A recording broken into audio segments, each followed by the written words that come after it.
പിന്നുണ്ടല്ലോ ഇടയ്ക്ക് എനിക്കൊരു കൺഫ്യൂഷൻ വന്നായിരുന്നു. കൺഫ്യൂഷൻ എന്ന് പറഞ്ഞാലേ കർത്താവ് ഒരു വാക്ക് പറഞ്ഞില്ലേ, അതായത് ഈ 15:19 താഴെ സുവിശേഷം, ദുശ്ചിന്തകൾ, ദുശ്ചിന്തകൾ, കൊലപാതകം, പരസംഗം, വ്യഭിചാരം, മോഷണം, കള്ളസാക്ഷ്യം, പരദൂഷണം എന്നിവയെല്ലാം ഹൃദയത്തിൽ നിന്നാണ് പുറപ്പെടുന്നത്. ഇവയാണ് ഒരുവനെ അശുദ്ധനാക്കുന്നത്.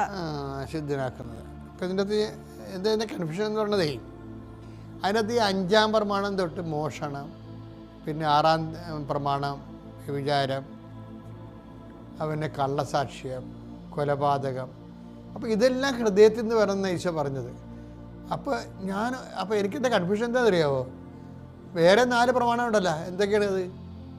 നിൻ്റെ കർത്താവ് ദൈവം ഞാനാകുന്നു, ഞാനില്ലാതെ മറ്റൊരു ദൈവം നിനക്കുണ്ടാവരുത്, ദൈവത്തിൻ്റെ നാമം വെറുതെ പ്രയോഗിക്കരുത്, പിന്നെന്താണ്, കർത്താവിൻ്റെ നാമം ദിവസം പരിശുദ്ധമായി ആചരിക്കണം, മാതാപിതാക്കന്മാരെ ബഹുമാനിക്കണം. ഇത് ഹൃദയത്തിൽ നിന്നല്ലേ വരണത്.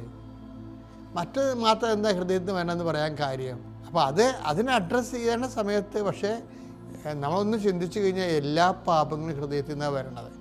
ഹൃദയത്തെ കൈകാര്യം ചെയ്യാൻ പറ്റുന്നില്ലെങ്കിൽ ആത്മീയ ജീവിതം നമുക്ക് സാധ്യമല്ല.